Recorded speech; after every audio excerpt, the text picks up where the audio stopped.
Bonjour à tous, donc je vais être rapide, c'est promis. Je remercie, d'abord je tiens à remercier bien évidemment Bernard Anthony et tous nos amis, tous mes amis aussi de la Griffe, de m'avoir convié aujourd'hui à cette sympathique journée. Et d'ailleurs Pierre-Henri le rappelait, cette journée est organisée dans un esprit d'amitié et cette amitié, j'y suis très sensible, donc merci encore. Donc Bernard Anthony m'a demandé de parler un petit peu de la marche pour la vie, pour ceux qui ne connaissent pas encore cette marche. Je vais essayer d'être courte, même si c'est pas toujours évident d'être courte quand on a un sujet qui nous tient à cœur, et surtout quand c'est une cause, en tout cas le respect de la vie, c'est une cause qui m'est très chère depuis de nombreuses années. Donc on a envie d'en parler pendant des heures, mais promis, je vais parler 10 minutes, un quart d'heure, pas plus. Il faut d'ailleurs que je regarde ma montre pour être sûre de ne pas dépasser. Donc voilà.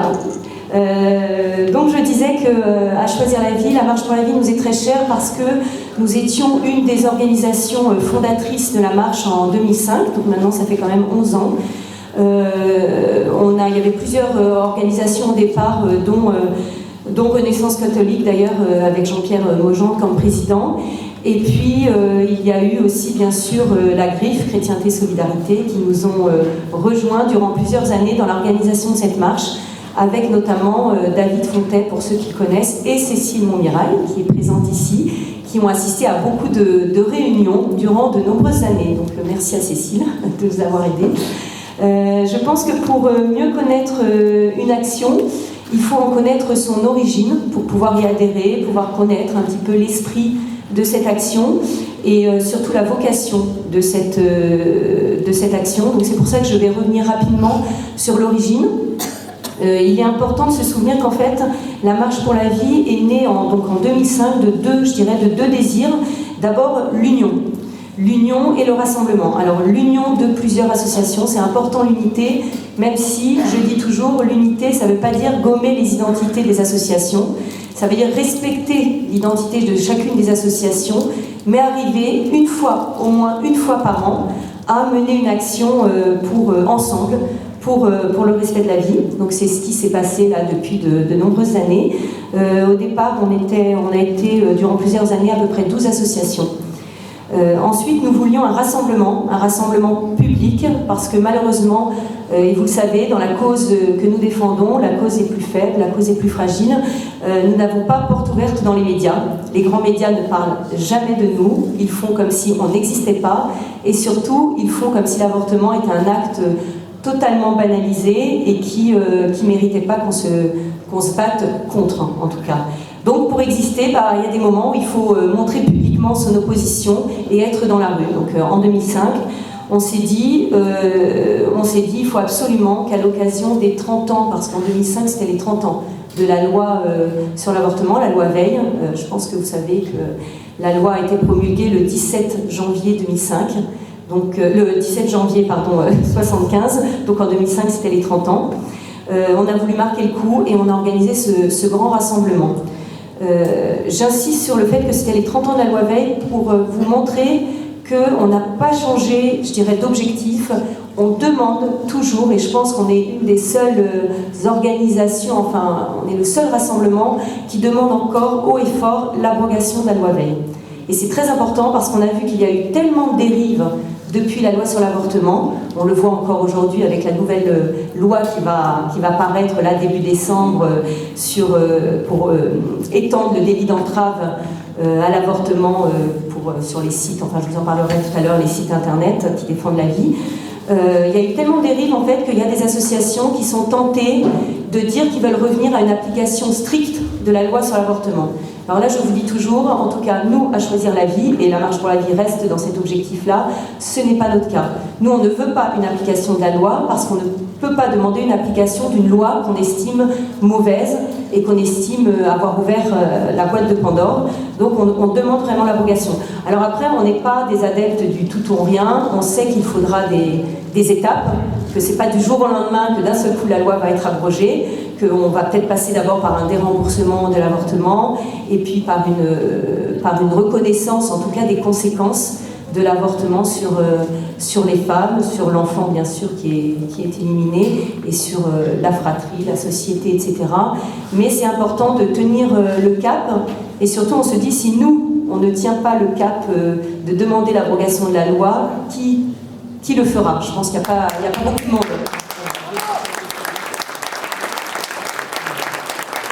Donc là-dessus, on est assez net là-dessus, et ça fait 11 ans maintenant qu'on se bat pour la même chose. Et c'est important, là aussi je tiens à le dire, que dans ce combat-là, il y ait une sorte de persévérance, qu'on ne change pas toujours de thème, qu'on ne soit pas toujours en train d'essayer de changer l'idée en fonction de l'actualité. Il faut rester constant, et je pense que c'est ce que nous demandent aussi les générations futures, c'est qu'on soit là, on se batte, on fasse notre devoir, et puis qu'on transmette, j'aime bien dire ça, mais qu'on transmette la flamme aux générations futures. Il ne faut pas chercher midi à 14h, je pense que c'est tout ce qu'on nous demande, et quand on arrive à faire ça chaque jour de notre vie, eh bien, on a déjà fait beaucoup. Enfin, c'est ma conception.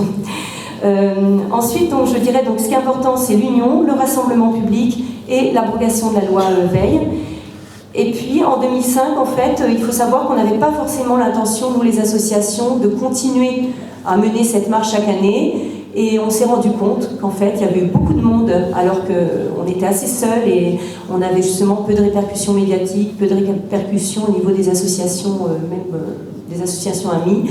Et il y a quand même eu beaucoup de monde cette année-là. Et on a décidé de faire comme la marche de Washington, de continuer chaque année pour porter témoignage. Et on s'est dit, tant qu'il y aura du monde, tant que le nombre de personnes présentes à la marche ne diminuera pas, eh bien on continuera. Et puis c'est ce qui se passe. Donc depuis 11 ans, on organise cette marche et il y a toujours autant de monde, voire plus de monde, et il y a de plus en plus de jeunes. Donc ça c'est quand même c'est un signe d'espérance et ça nous encourage à continuer. Donc voilà.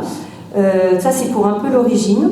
Pour ce qui est de l'esprit de la marche, donc ce que j'essaye aussi de témoigner, c'est que c'est pas forcément le nombre qui est important, parce que bon, il ne faut pas non plus se cacher derrière son petit doigt, nous ne sommes pas 500 000 ou 1 million dans la rue, généralement on tourne autour de 20 000, 30 000 grand maximum de manifestants, mais on estime en fait que cette marche répond à une vocation fondamentale qui est, je vous le disais tout à l'heure, de porter témoignage.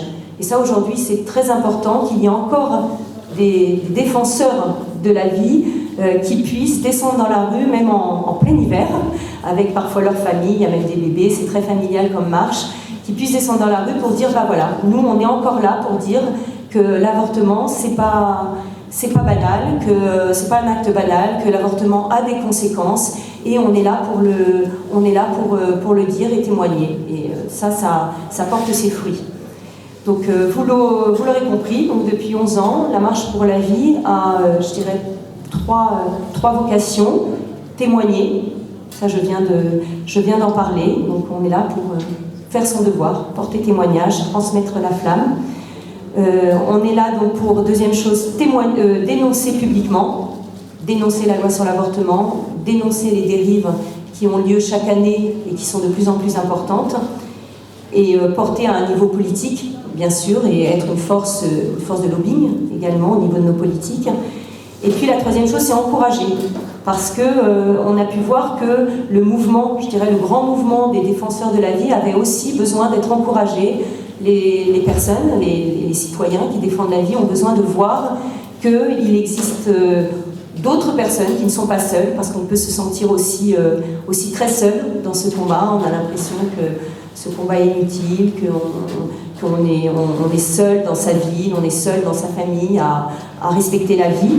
Et donc d'un seul coup, quand on se retrouve au milieu de 25 000 personnes, bah, ça nous fait du bien, ça nous redynamise. Et on a vu d'ailleurs, comme il y a souvent des cars de province qui arrivent un peu de partout en France le jour de la marche, on a pu voir qu'il y avait des personnes qui repartaient avec l'envie de s'investir dans les associations, des associations d'aide aux femmes enceintes en difficulté, ou qui ont envie d'aller organiser des colloques, d'aller distribuer des tracts, d'aller voir leurs députés. Enfin, les personnes d'un seul coup se sentent investies d'une mission, et c'est exactement l'objectif de la marche, que les personnes se sentent encouragées à elles-mêmes témoigner de la valeur de la vie. Donc c'est souvent comme ça que ça se passe, et c'est très bien.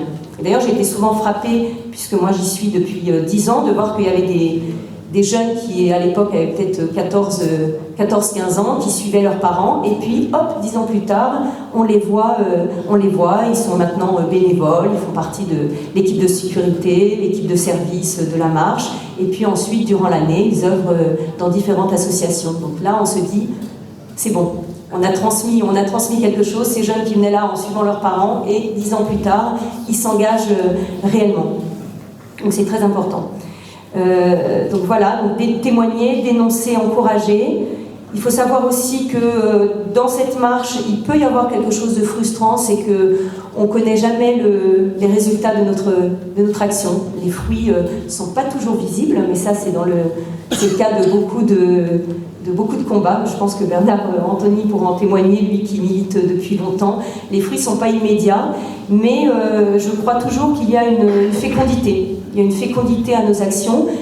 Pas forcément l'efficacité. Moi, je n'aime pas parler d'efficacité ou d'utilité parce qu'aujourd'hui, on est un petit peu dans une société où tout doit être utile, tout doit être efficace. Il y a un peu une culture du résultat. Il faut des résultats immédiats et si les résultats n'arrivent pas tout de suite, on change d'action, on change de travail ou quoi que ce soit parce que ça nous désespère.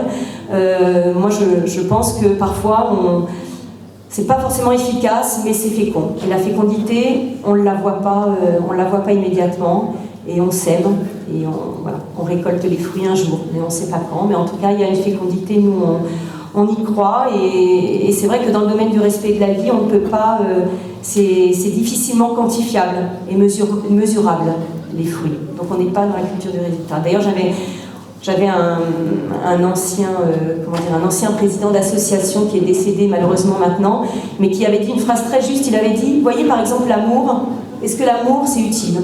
Est-ce que l'amour c'est efficace? Eh bien, nul ne peut dire si l'amour c'est utile ou si c'est efficace, mais en tout cas l'amour est fécond, et les fruits, on voit quels sont les fruits de l'amour. Mais l'amour n'est pas forcément utile. Voilà. Et je trouvais que c'était assez intéressant. Et je me suis dit, la marche pour la vie, c'est un peu comme ça. Elle n'est pas forcément utile. Je ne sais pas en tout cas si on peut en mesurer, quantifier l'utilité de la marche. Mais en tout cas, elle est féconde. Et je peux vous dire que les fruits, en tout cas, moi, au bout de 10 ans, je vois les fruits de cette action. D'ailleurs, on voit tout simplement par la multiplication aussi des marches dans le monde. Parce qu'il y avait avant la marche pour la vie de Washington. Ensuite, il y a eu la marche pour la vie de Paris. Et depuis la marche pour la vie de Paris, il y a eu énormément de marches qui sont créées partout en Europe. Nous, à Choisir la vie, on essaye d'envoyer toujours quelqu'un, un délégué, pour assister à ces marches.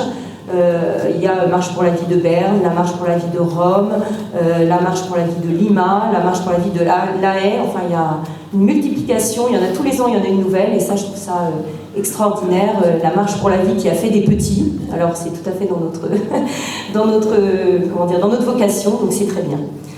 Je vais terminer par la marche pour la vie spécifiquement cette année. Alors évidemment, elle revêt un caractère très très important. D'abord parce qu'elle n'a pas eu lieu l'année dernière, cette marche pour la vie. C'était une des premières fois où elle n'avait pas lieu. Il y a une autre fois, c'était en 2013. En 2013, c'est parce qu'il y avait eu la manif pour tous et donc on avait laissé place à la manif pour tous parce que c'était l'urgence du moment. L'année dernière, c'est parce qu'il y avait eu malheureusement les attentats du 13 novembre au Bataclan, etc. Et on a pensé que la France était vraiment dans un état de choc, on était en état d'urgence, et que là, on ne pouvait vraiment pas organiser une marche pour la vie dans un contexte pareil. On s'est dit, c'est pas grave, il vaut mieux attendre l'année suivante. Donc cette année, elle a lieu, et elle aura bien lieu, coûte que coûte. Donc ça sera le 22 janvier, c'est toujours au mois de janvier. Ça a une importance, c'est très important cette année parce que vous savez que c'est une année électorale, donc c'est une année présidentielle, donc c'est important de lancer un signal fort à nos politiques. Et puis cette année, nous avons aussi, j'en parlais tout à l'heure, cette loi-là qui va passer. Moi, malheureusement, je crains qu'elle passe, qui a été déposée le 13 octobre à l'Assemblée nationale par une députée de la Vienne, Marie-Christine, je crois qu'elle s'appelle Marie-Christine Goutel, je crois que son nom c'est ça. Catherine Goutel, qui est députée PS de la Vienne, et qui est une loi pour étendre le délit d'entrave à l'avortement. C'est-à-dire que maintenant, nous ne pourrons plus, nous ceux qui défendons la vie, nous avons des sites internet, notamment à Choisir la vie, un site pour aider les femmes enceintes en difficulté, une antenne d'écoute. Et c'est vrai que sur ce site, on parle des conséquences de l'avortement, ces conséquences sont des réalités. On en parle, et bien maintenant, on sera interdit de pouvoir parler des conséquences, parler de l'avortement. C'est vraiment notre liberté d'expression se voit totalement bafouée, et ça c'est vraiment très, très grave et inédit. Et le gouvernement a demandé, donc la loi a été déposée le 13 octobre, j'espérais qu'elle soit en discussion qu'à partir de février, après la marche pour la vie, et en fait pas du tout, le gouvernement a demandé une procédure d'urgence. Vous voyez comme c'est très important en ce moment, c'est vraiment très important de se battre contre nous en ce moment, contre les défenseurs de la vie. C'est une urgence absolue pour le gouvernement. Donc le 1er décembre, ça va être discuté, ça va passer après au Sénat, Guillaume me disait le 7. Le 7, donc dans la foulée, hop, ça va aller très vite. Et c'est vraiment très grave. Donc nous, je vous le dis, à Choisir la vie, on a envoyé là une lettre type aux députés pour les avertir quand même si, pareil, est-ce que cette action est utile? Je ne sais pas, mais on fait notre devoir, on avertit les députés, on demande à tous ceux qui peuvent d'envoyer des lettres, voilà, parce que quand même, je trouve que là, il ne faut pas exagérer. Il y aura quand même bien sûr cette marche pour la vie en janvier. On va encore plus essayer d'avoir un rapport de force et essayer d'être quand même en nombre malgré tout. Voilà. Et puis aussi on dénonce tout ce qui s'est passé durant les 5 années du quinquennat de François Hollande. Il y a eu énormément de mesures, je vais terminer là-dessus, même si c'est une note qui n'est pas très glorieuse, mais il y a eu, ne serait-ce qu'en 2016, il y a eu la suppression du délai de réflexion des femmes enceintes. Il y a eu la gratuité complète, ça c'était le 1er avril, gratuité complète de l'avortement et des actes afférents, quel que soit le lieu de réalisation de l'avortement. La possibilité, ça c'est très grave aussi, la possibilité pour les sages-femmes de réaliser des IVG médicamenteuses. La possibilité pour les centres de santé également de réaliser des IVG, cette fois instrumentales. Il y a une circulaire au mois de juillet, alors tout le monde n'est pas au courant, nous on est au cœur du combat, donc on est très au courant, mais je sais que vous n'êtes pas toujours au courant. Il y a une circulaire de Marisol Touraine donc, qui est passée en juillet dernier pour redonner les priorités d'action au niveau régional en matière d'IVG. Parmi les priorités de cette circulaire, il y a mieux informer les femmes sur leurs droits à l'IVG, simplifier et améliorer le parcours des femmes en matière d'avortement, garantir aux femmes une offre d'avortement diversifiée. Vous voyez, quand on voit ça, on a l'impression que vraiment, pour le gouvernement, je dis souvent ça, mais l'avortement, c'est l'Eldorado pour une femme. C'était, je crois, Jean-Marie Le Mayet qui disait, en fait, on a l'impression que pour le gouvernement, l'avortement, c'est la Rolex de la femme. C'est extraordinaire. Il faut qu'elle en passe par là, il faut lui offrir une offre diversifiée. Et voilà. Et tout ça s'est passé en 2016. Et on va pouvoir rajouter à la liste de 2016 le délit d'entrave, l'extension du délit d'entrave. J'espère qu'un jour, on pourra envisager une circulaire sur l'amélioration de l'accès aux soins et d'aide pour les femmes enceintes. Parce que là, de ce côté-là, il n'y a rien du tout. Voilà un petit peu, donc c'est pas une note, je ne termine pas en effet sur une note très, très agréable, mais malheureusement c'est la réalité qu'on vit aujourd'hui. Je vais même jusqu'à dire qu'aujourd'hui, le gouvernement n'arrête pas de nous parler de liberté, mais il empêche la femme de jouir vraiment d'une vraie liberté, si on se place du côté de la femme. Je ne me place même plus du côté de l'enfant parce qu'on sait que lui, sa liberté est bafouée, son droit à la vie, son droit de naître est bafoué. Mais même du côté de la femme n'est même plus libre de choisir la vie.